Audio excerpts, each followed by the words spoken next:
NDTV देख रहे सभी दर्शकों को नमस्कार। और यूपीएससी ने अपना रिजल्ट जारी किया है और ऐसा रिजल्ट जिससे बहुत सारी उम्मीदें बनी हैं और बहुत सारे सपने ऐसे हैं जो पूरे हुए हैं। गंगापुर सिटी से भी एक ऐसा बालक है जिसने अपने परिवार का न सिर्फ अपने परिवार का बल्कि पूरे शहर का नाम रोशन किया है। जी हाँ, मैं बात कर रहा हूँ दीपक मीणा की। आज उसके परिवार में खुशी का माहौल है और बधाई देने वालों का तांता लगा हुआ है। दीपक से भी हम आपकी मुलाकात करवाएंगे, उसके पेरेंट्स से भी आपकी मुलाकात करवाएंगे और ये जो सफ़र है अब तक का, जो संघर्ष उन्होंने किया है और जो मुकाम उन्होंने हासिल किया है उसके बारे में उनसे जानकारी लेंगे। आज जब एनडीटीवी की टीम यहाँ पहुंची तो आप देख सकते हैं कि उनके यहाँ बधाई देने वालों का अच्छा खासा तांता लगा हुआ है। उनके मित्रगण, उनके रिश्तेदार जो हैं वो उनको बधाई देने आ रहे हैं। और सुबह जैसे ही आज रिजल्ट का इंतज़ार था और जैसे ही रिजल्ट आया उसके बाद से कहीं ना कहीं लगातार जो रिश्तेदार हैं और जो मिलने जुलने वाले उनकी बधाई देने का जो सिलसिला है वो जारी है। तो मुलाकात भी करेंगे और उनसे जानने का प्रयास करेंगे कि आखिर दीपक ने कितना मेहनत किया है, कितना संघर्ष इसको लेकर के किया और तब जा करके ये उपलब्धि हासिल की है। तो सामने हमारे हैं दीपक मीणा और उनके साथ उनके पिता हैं। कहते हैं पूत के पग पालने में नजर आ जाते हैं। पिता एजुकेशन डिपार्टमेंट से जुड़े हुए हैं तो सीधी सी बात है, शिक्षा को सबसे ज़्यादा तवज्जो दी और घर में माहौल भी शिक्षा का ही रहा। लेकिन माँ एक आम गृहिणी है, वो ज़्यादा ध्यान नहीं दे पाई, लेकिन उनसे जो बन पड़ा त्याग और तपस्या के दम पर वो जितना कर सकती थी वो उन्होंने भी किया है।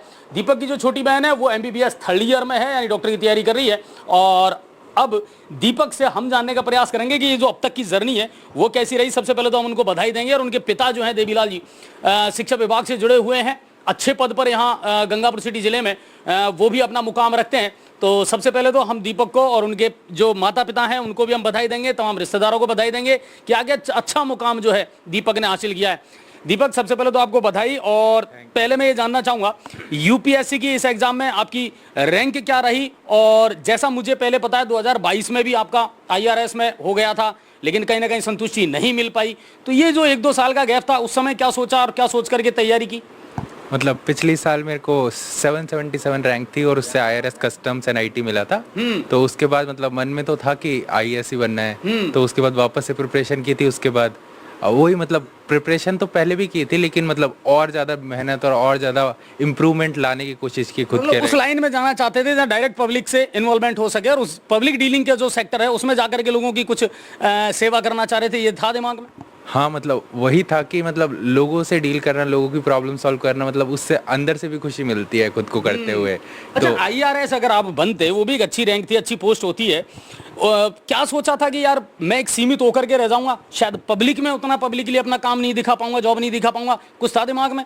नहीं, ऐसा तो कुछ नहीं था कि मतलब IRS भी बहुत इंपॉर्टेंट नौकरी है कि सरकार का पूरा रेवेन्यू वहीं से आता है। सारी स्कीम्स जो भी एडमिनिस्ट्रेशन चलता है वो पूरे सरकार के रेवेन्यू से चलता है। तो वो अपने रोल में बहुत इंपॉर्टेंट जॉब है। तो ऐसा ऊपर नीचे कुछ नहीं है, लेकिन पर्सनली मेरे को प्रेफरेंस थी कि मेरे को IAS बनना है, तो इसलिए मतलब मैं उसके लिए कर रहा था। अच्छा, थोड़ा सा बैक स्टोरी में अगर जाएं 2015 का वो दौर मैं याद करता हूँ जब 10th क्लास में आपकी मेरिट आई थी।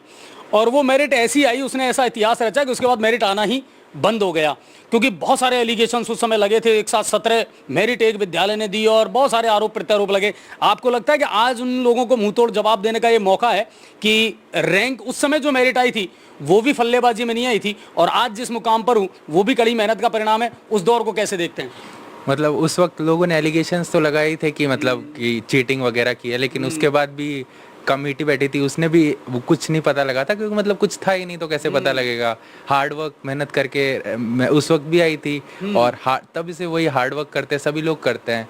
तो आज उसी की वजह से मैं यहाँ पे हूँ, जो भी मैं आज हूँ अपने हार्ड वर्क की वजह से हूँ। तो मतलब अपने आप दिख जाता है टाइम के साथ कि दीपक के साथ में एक कोइंसिडेंस और जुड़ा हुआ था। 2015 में गंगापुर सिटी के एक विद्यालय में, निजी विद्यालय में 17 बच्चों ने 10th क्लास में मेरिट हासिल की थी और उसमें 2nd रैंक थी दीपक मीणा की।